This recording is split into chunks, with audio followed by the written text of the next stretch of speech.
Hey, j'espère que tu vas bien. Le monde des crypto-monnaies va mal. Bien sûr, je parle pas des graphiques parce que eux, ils ne font que monter. Même si dernièrement, il y a eu une petite correction sur le Bitcoin, j'espère que ça va continuer à descendre, comme ça je pourrai recharger un petit peu mon portefeuille. Mais quand je dis que le monde des crypto-monnaies va mal, je parle de la décentralisation. Le monde des crypto-monnaies est de moins en moins décentralisé et de plus en plus réglementé par les États et les gouvernements. Mais heureusement, comme dans toutes les situations critiques, un sauveur fait son apparition. Et c'est de ça qu'on va parler aujourd'hui. Reste bien jusqu'à la fin de la vidéo parce que je vais te présenter un projet extrêmement early sur lequel tu pourras investir et faire d'énormes bénéfices. Ce projet va littéralement sauver le monde de la décentralisation s'il fonctionne. Donc est-ce que tu es prêt à rentrer dans un projet très prometteur? C'est parti!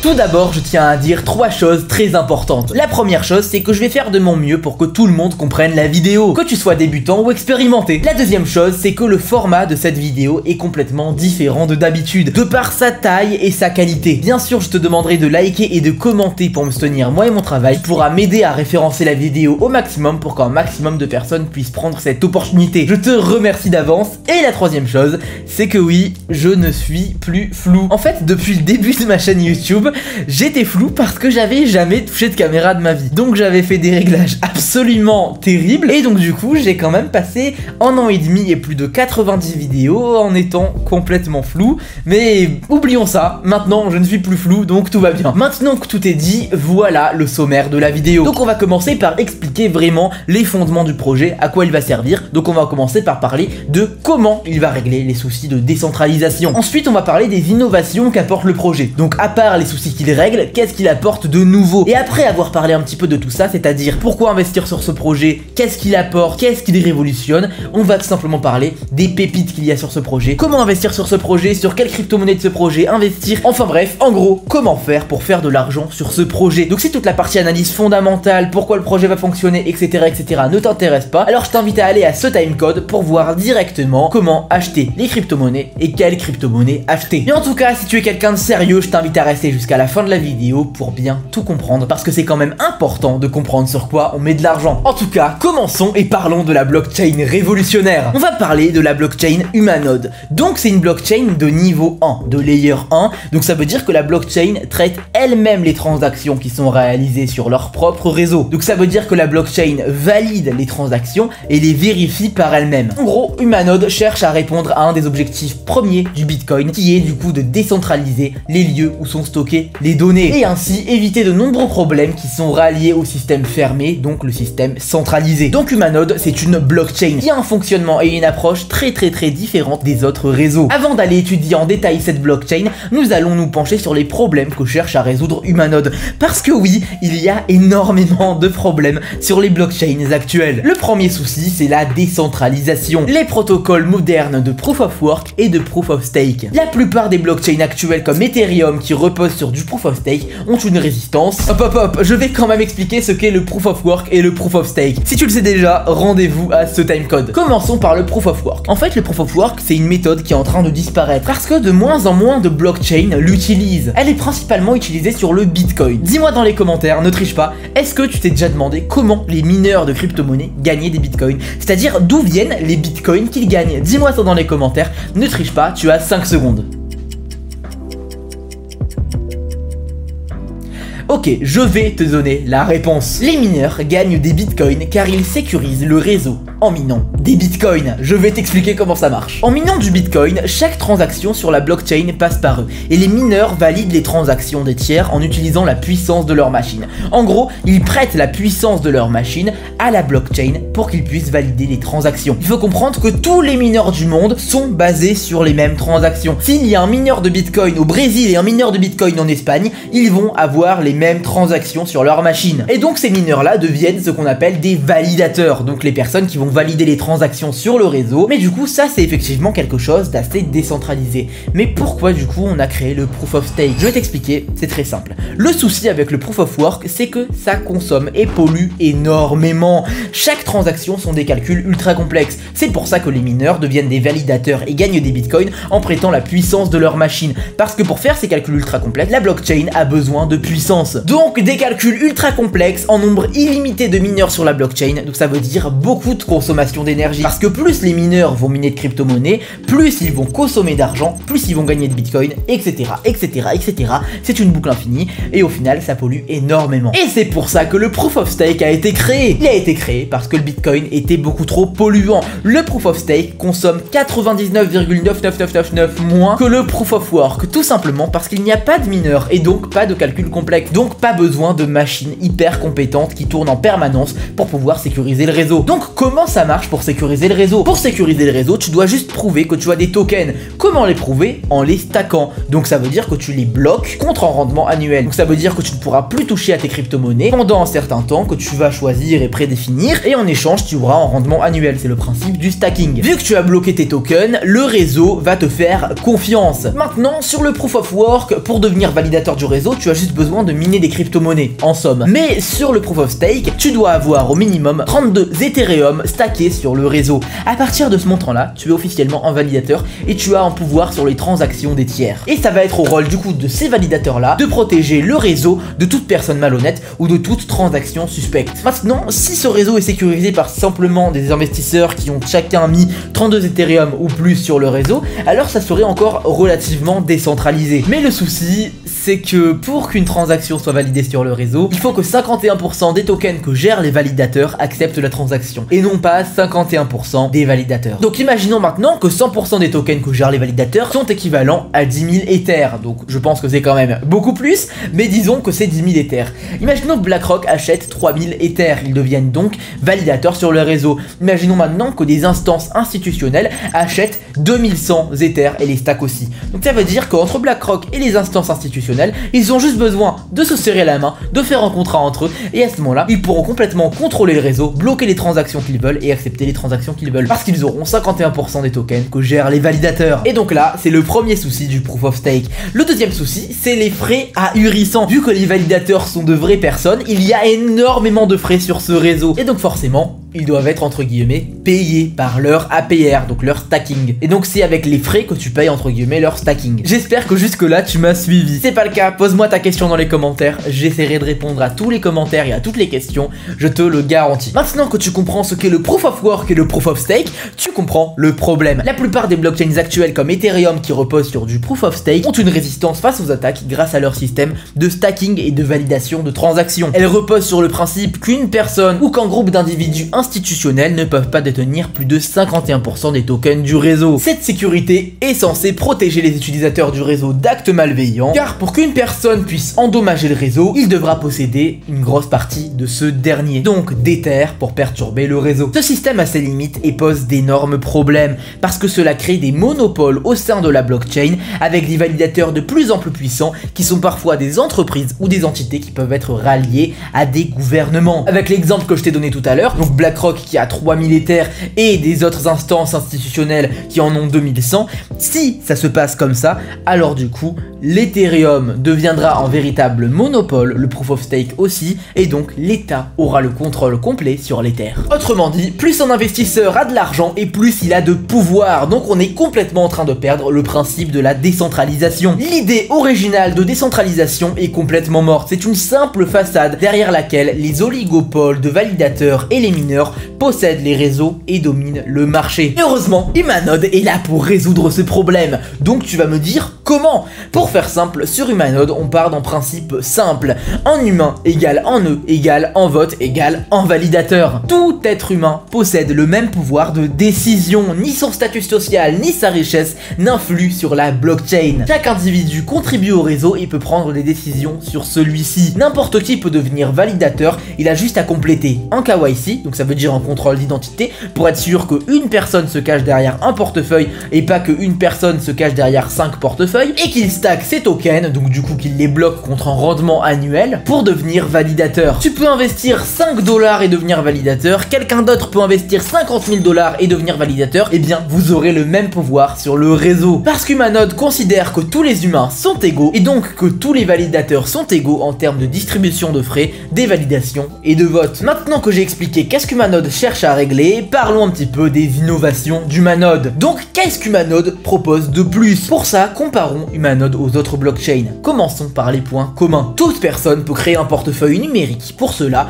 l'utilisation d'un wallet, que ce soit MetaMask, Trust Wallet ou peu importe quel autre wallet, est nécessaire. Tout le monde peut lire et voir l'historique de chaque transaction, chaque blockchain est comme un registre accessible à tous. Et le troisième point, c'est que tout le monde peut créer et utiliser la blockchain sans avoir besoin d'un tiers de confiance. Tout ça, ça fait partie de la magie des cryptos, on y est habitué, rien de nouveau. Mais Humanode a voulu aller plus loin en proposant sur leur réseau la Sybil résistance. Donc ça veut dire la résistance aux attaques par la création de fausses identités. Je suis sûr à 99% que tu ne sais pas ce qu'est la Sybil résistance et c'est complètement normal, c'est une attaque complètement méconnue du grand public. Je vais te l'expliquer, mais juste avant, je tiens à te dire qu'il reste 7 places disponibles cette semaine pour rejoindre le groupe VIP et te permettre de copier tous mes trades gratuitement. Tu as bien entendu, c'est gratuit, c'est sans engagement. Pour rejoindre les 500 membres du groupe VIP et commencer à copier mes trades journaliers, tu as juste à venir me contacter sur Telegram, je t'expliquerai comment me rejoindre, comment copier mes trades et tu es le bienvenu. Je t'attends pour rejoindre l'aventure. Donc, qu'est-ce que la Sybil résistance? Donc ce type d'attaque, comme je te l'ai dit, est très méconnu du grand public, mais pourtant,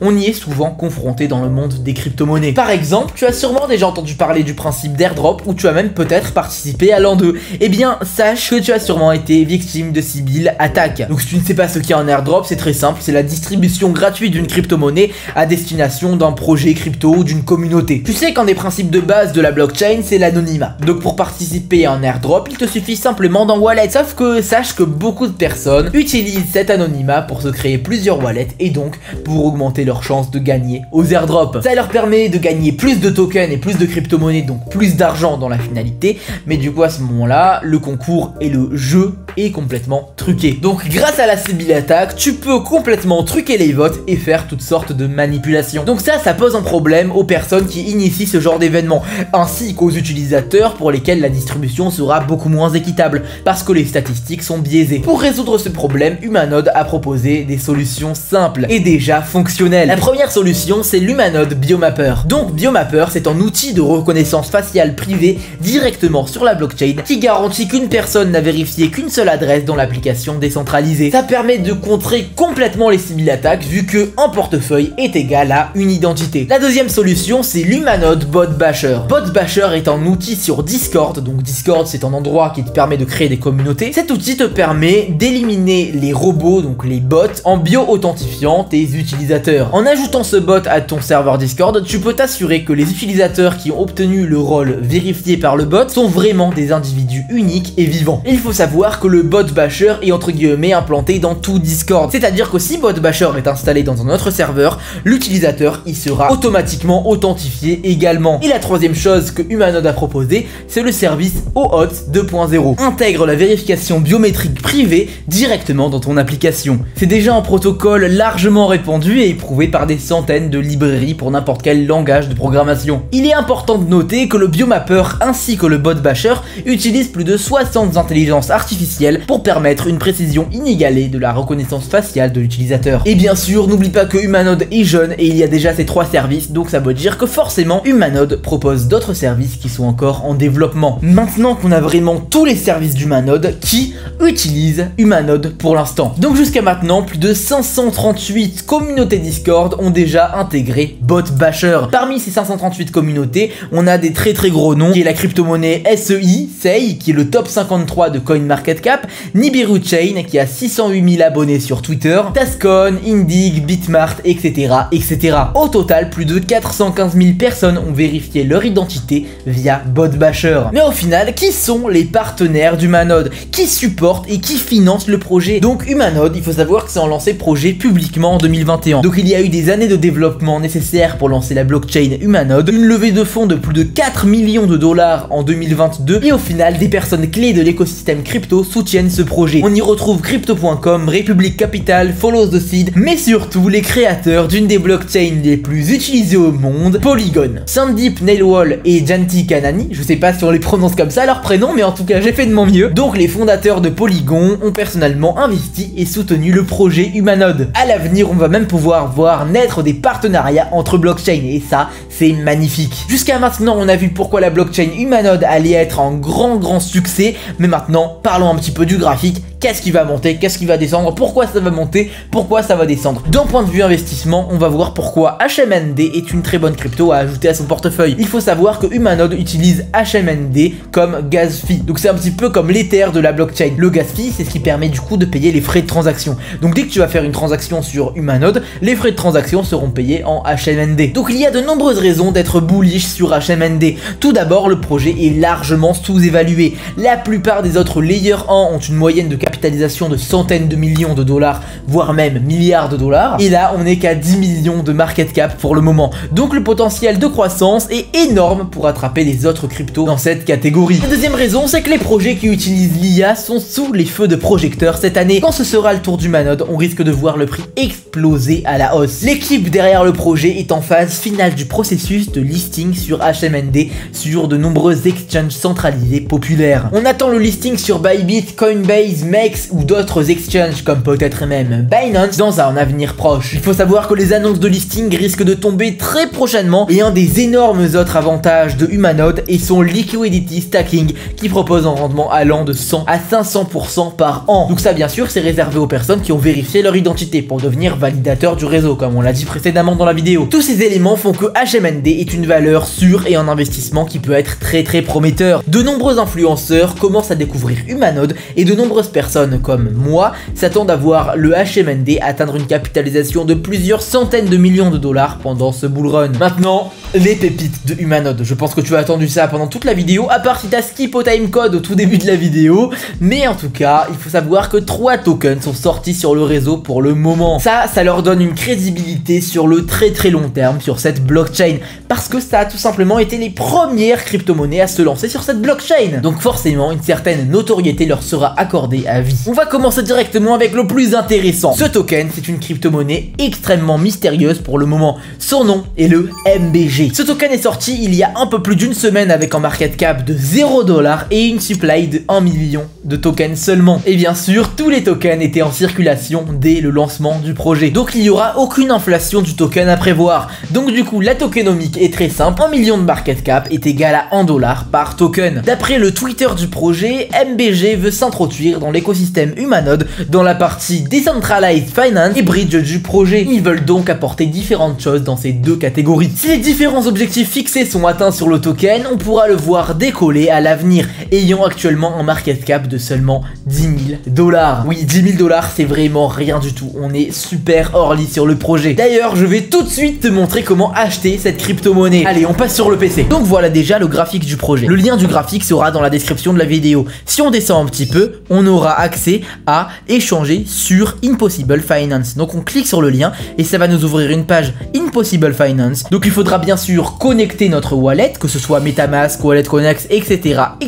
Pour créer ton wallet, j'avais fait un guide juste ici ou juste ici, je ne sais pas où il apparaîtra. Et une fois que c'est bon et une fois que tu as ajouté le module de ton wallet à ton navigateur, tu le connectes juste ici. Donc moi en l'occurrence, je vais cliquer sur MetaMask. On a ça qui s'affiche, on rentre le mot de passe bien sûr, voilà. Et donc là, on arrive du coup sur le wallet connecté. Donc normalement sur ton wallet MetaMask, tu n'as pas encore la blockchain Humanode. Donc comment l'ajouter? Donc c'est très simple, tu te rends sur le site Chainlist. Je vais aussi ajouter le lien dans la description de la vidéo et tu vas rechercher du coup Humanode. Donc juste ici tu as Humanode Mainnet, tu fais Add to MetaMask et ça va te l'ajouter directement à ton MetaMask. Donc maintenant que tu as le réseau Humanode sur ton portefeuille et l'endroit pour du coup échanger tes Humanodes vers du coup le MBG, il ne manque plus que l'achat des humanodes. Donc où est-ce que tu peux acheter tes humanodes et comment? Avant de le dire, je tiens juste à t'inviter à venir copier mes trades totalement gratuitement. Tous les jours dans mon groupe privé, je propose à plus de 500 personnes de copier tous mes trades journaliers gratuitement. Bien sûr, comme je l'ai dit plusieurs fois jusqu'à maintenant, c'est gratuit et sans aucun engagement. Si tu veux voir les résultats des membres du groupe avant de commencer, alors tu as le lien des résultats des membres en screenshot dans la description. Et si tu es déterminé à rejoindre directement, alors tu as juste à venir te créer un compte sur Pocket Option, le lien est dans la description. Tu auras plus 50% sur ton dépôt gratuitement. C'est du coup le broker qu'on utilise pour trader. Une fois que ton compte est prêt et alimenté, tu m'envoies un petit message sur Telegram. Le lien est aussi dans la description et tu me dis que tu veux rejoindre le groupe privé. À ce moment-là, je t'explique comment copier mes trades. Tu es le bienvenu dans l'équipe privée. Alors je t'attends sur Telegram pour rejoindre l'aventure. Et donc maintenant, pour acheter tes humanodes, tu vas te rendre sur Bitmart. Donc c'est un exchange dont je mettrai le lien aussi dans la description. Tu te crées un compte, tu fais la petite vérification d'identité très rapide. Tu achètes des humanodes, que ce soit par carte bancaire ou par crypto directement. Et ensuite, tu as juste à les transférer sur ton wallet MetaMask. Donc pour les transférer, c'est super simple. Donc une fois que tu as cliqué sur le lien dans la description, que tu es sur Bitmart et que tu as créé ton compte, tu vas dans Asset, puis Spot. Donc ici tu auras ton spot, tu vas faire Deposit. À ce moment-là, c'est à toi de voir si tu veux faire un dépôt en crypto-monnaie ou alors en fiat, donc en carte bancaire. Personnellement, c'est en crypto-monnaie. Donc par exemple, tu vas choisir USDT, Network, tu choisis ce que tu veux. Voilà, par exemple TRC20, tu auras une adresse. Sur ton autre exchange, comme par exemple Binance, tu vas aller en retrait, tu vas choisir le réseau TRC20 et tu vas mettre cette adresse, tu vas envoyer l'argent et tu le recevras du coup sur Bitmart. Et une fois du coup que tu auras reçu l'argent, tu vas voir l'argent en USDT, en BTC, peu importe en quoi tu l'as envoyé. Tu vas aller tout de suite dans Market, tu recherches HMND du coup pour le token, tu fais Trade, voilà, HMND USDT et là du coup tu vas pouvoir acheter tes HMND en cliquant ici sur Market, en mettant le nombre d'USDT que tu veux acheter, tu cliques sur Buy HMND et là du coup tu auras maintenant tes HMND en spot. Maintenant pour les envoyer sur ton portefeuille MetaMask, tu vas juste prendre l'adresse de ton portefeuille MetaMask sur le réseau Humanode, tu l'as juste ici, donc tu cliques juste là sur copier dans le presse-papier et une fois que tu auras tes Humanodes, tu feras tout simplement Withdraw, ok, et là du coup tu arriveras sur Withdraw Crypto. Normalement là c'est Humanode, mais bon moi je choisis USDT, Send via Crypto Network, voilà, adresse tu la colles juste ici et le network tu vas choisir EVM. Donc là il n'y a pas EVM vu qu'on est du coup sur USDT, mais normalement tu auras EVM et tu vas le choisir pour envoyer tes Humanodes. Et une fois que tu as tes Humanodes, du coup tu retournes sur Impossible Finance, juste là du coup tu auras tes WEHMND et ensuite pour avoir du coup le MBG, là tu l'auras pas. Donc pour l'avoir, tu retournes sur le graphique de tout à l'heure, tu as écrit MBG avec deux petites feuilles, tu cliques ici, ça te fera copier l'adresse et tu pourras juste là, ici, la coller, ça t'ajoutera le MBG. À ce moment-là, tu mets le montant de HMND que tu veux mettre, admettons voilà, 600 par exemple, vers le MBG. Donc là, tu vas devoir faire ici ProMode et le slippage, tu vas écrire ici 49%. Donc le slippage, c'est un petit peu la tolérance de frais que tu peux payer. Donc là, ça veut pas dire que tu vas payer 49% de frais, ça veut juste dire que tu es prêt à payer 49% de frais. En réalité, tu en payeras seulement 0,5 à 1% grand maximum. Tu dis juste 49% pour être en priorité sur la blockchain, pour que ta transaction passe beaucoup plus vite. Une fois que c'est bon, tu fermes ça, voilà, et là tu pourras faire du coup Approve et ensuite Swap Anyway. Donc là tu auras MetaMask qui va apparaître, tu auras un contrat, tu vas faire accepter, accepter, accepter, et ensuite tu auras tes MBG. Une fois la transaction terminée, tu auras un petit truc qui va s'ouvrir te demandant si tu veux ajouter les MBG à ton MetaMask. Tu vas dire oui, comme ça tu pourras suivre tes MBG en direct sur ton MetaMask. Au cas où tu veux mettre une trop grosse somme et du coup le price impact est au-dessus de 50%, ça va t'empêcher de transformer tes HMND en MBG. Donc ce que tu vas devoir faire, c'est faire du coup plusieurs transactions pour arriver à la somme que tu veux mettre. Admettons que tu veux mettre 2000 $, c'est trop d'un coup, vu que la liquidité du MBG est trop petite, donc tu feras un impact trop gros d'un coup. Donc à ce moment-là, tu feras 4 transactions de 500 $ par exemple. Et à ce moment-là, tu pourras du coup faire tes transactions. Donc le MBG est actuellement, à l'heure où je parle, à 14 000 $ de market cap. Il a seulement 9 jours le MBG, hein. Seulement 9 jours, c'est un truc de fou. Il faut savoir que j'ai donné le MBG au groupe VIP à seulement 2000 $ de market cap, hein. Donc c'est vraiment énorme. Sur le groupe VIP, on est déjà à plus de x7. Donc si tu veux suivre ce genre de pépites comme ça que je donne dans le groupe VIP